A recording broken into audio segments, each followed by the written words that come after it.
بسم الله الرحمن الرحيم، والصلاة والسلام على أشرف المرسلين سيدنا محمد وعلى آله وأصحابه أجمعين. إخواتنا وأحباتنا في الله، المركز الطبي لمركز الغسيل الكلوي، المركز الطبي بأبو غالب. أنا واقف بصراحة بين بين المبنى اللي تركناه من حوالي أربع سنوات إلى أن تجدد الأمل مرة ثانية، واشتاقت النفوس لفعل خير. فوجدت ان من واجبنا ان احنا نتكاتف جميعا في هذا العمل. وطبعا انا بصور هنا يعني النهارده فيديو بسيط وقصير، عشان بس ايه نفهم ونقول ونعمل ونقول ان المركز الطبي ايه اللي هيتم فيه ان شاء الله، من خلال استجوابنا لرئيس واعضاء جمعيه مسجد بر الوالدين الخيريه. اول حاجه يا جماعه، بس عشان ما حدش يتكلم، عشان ما حدش يقول انت صفتك ايه، انا ماليش صفه خالص الا اني مواطن من هذه البلده، من هذه القريه التي تعاني اشد المعاناه من نقص العيادات، ونقص الدكاتره، ونقص الخدمات الطبيه. ناهيك عن اي خدمات ثانيه. بتكلم في هذا الصدد. الخدمات الطبيه عندنا في البلد اكثر من 15 او 20 واحد بيعملوا غسيل كلوي، وسنويا العدد بيزداد. عندنا المبنى مكون من المفروض بدروم تحتي، ومفروض 4 ادوار فوق تاني. في ادي بدروم واحد واثنين، تاني مبني، والتالت لسه عايز السقف. عشان بس ما حدش يزايد يقول لك طب انت كنت في المشروع سبته ليه. اول حاجه، انا من النوع اللي بصراحه يعني بجد ما احبش اشارك في العمل الخيري بصفه رسميه. يعني ايه بصفه رسميه؟ ما احبش اكون عضو في جمعيه. انا كنت داخل عضو في الجمعيه، ولما اكتشفت ان ممكن، معلش في الكلام، جريت الموضوع بدري جدا، ان ممكن انا ما بحبش اي حد يتكلم يتلفظ بلفظ حتى ولو كان غير صحيح. حتى لو كان صحيح، ايه، انأى بنفسي عن الشبهات.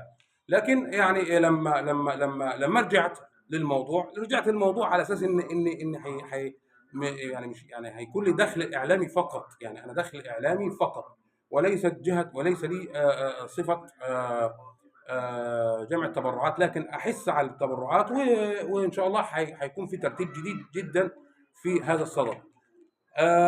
مش عايزين حد يا جماعه يزايد في الموضوع ويقول لك طب سبتوه ليه، طب ابصر، طب الغلا، طب الكوى.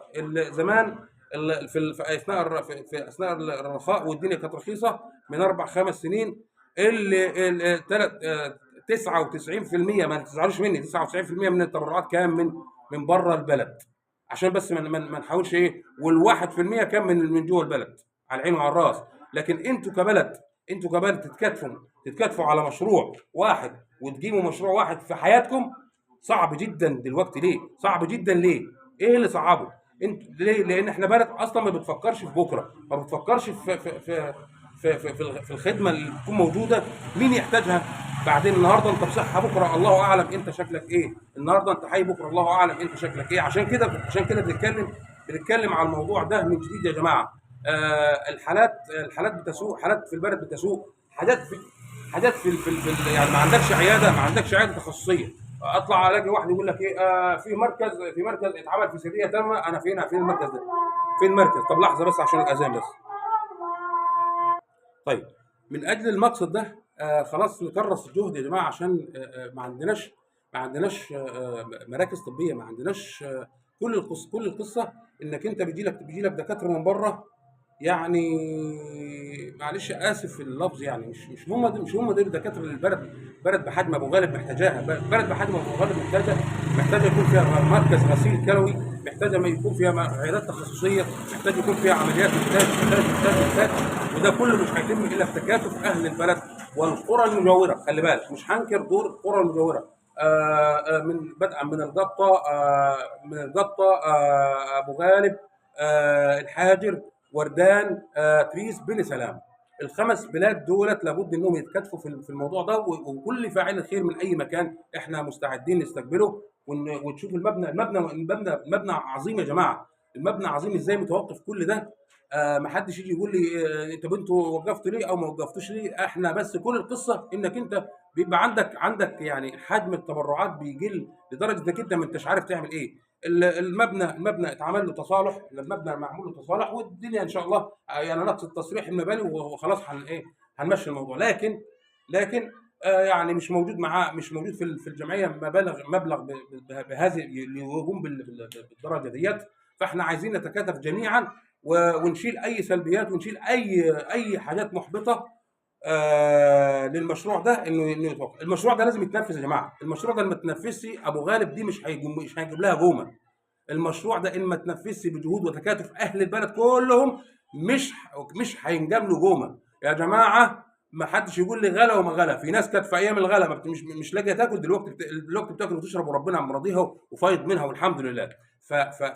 فالموضوع الغلا الاسعار تطلع تنزل ده دي مواضيع ايه ملهاش علاقه بالعيش. عشنا بايام العشر بيضات بجنيه بقرش، العشر بيضات بقرش، وعايشين البيضه ب 5 جنيه، عايشين برضه نفس القصه ونفس الحكايه. فمش عايزين اي تعليقات تكون من شانها انها تثبت الهمم. انا شايف ان الهمم بدات خلاص هتقوم وتشتغل.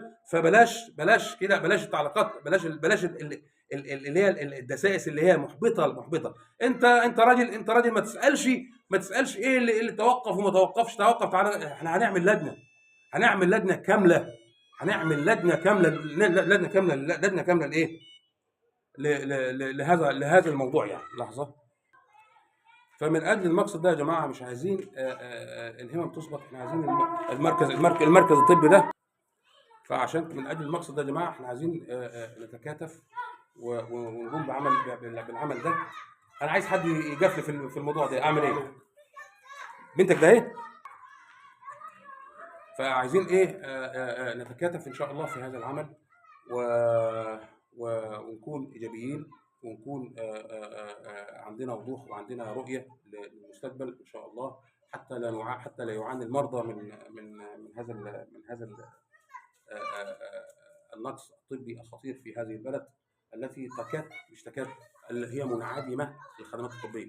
محدش يقول لي لا ده فيه مركز طبي بينعمل بشكل سري ومش عارف بشكل سري ومحدش عارف بيه حاجه والكلام ده كله. فين هو ده؟ وريني هو ده. عشان كده احنا مش عايزين بقى ايه نقولوا مش عارف ابصر ومدرك. احنا عايزين نخش بقلوب جامده على الموضوع. يلا نتكاتف ونعمل المركز الطبي الغسيل الكلوي وابو غالب بتكاتف جميع اهل ابو غالب والقرى المجاوره. والسلام عليكم ورحمه الله وبركاته.